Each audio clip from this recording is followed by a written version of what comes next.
Since childhood, I loved fishing. It was always more than just an activity for me. It was a ritual that helped me forget all my problems and worries.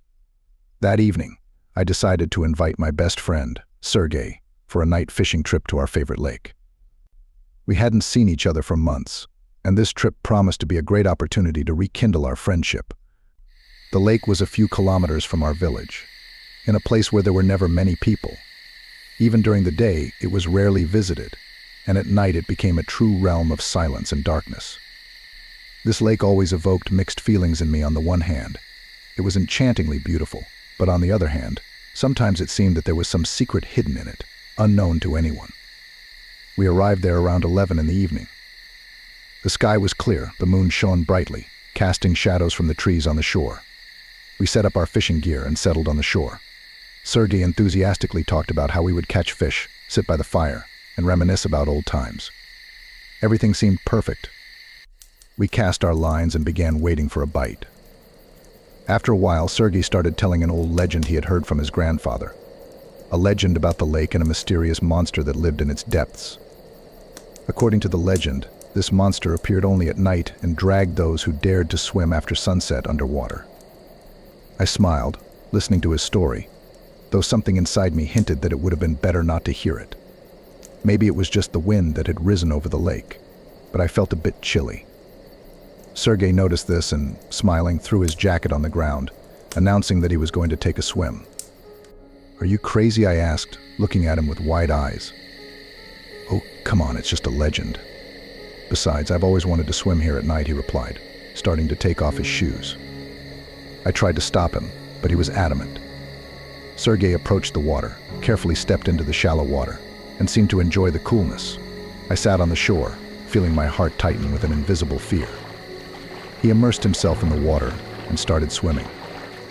Darkness enveloped everything around when he disappeared beneath the lake's surface. At first I thought he was joking, but a few minutes passed and Sergey didn't reappear. Then I began to panic.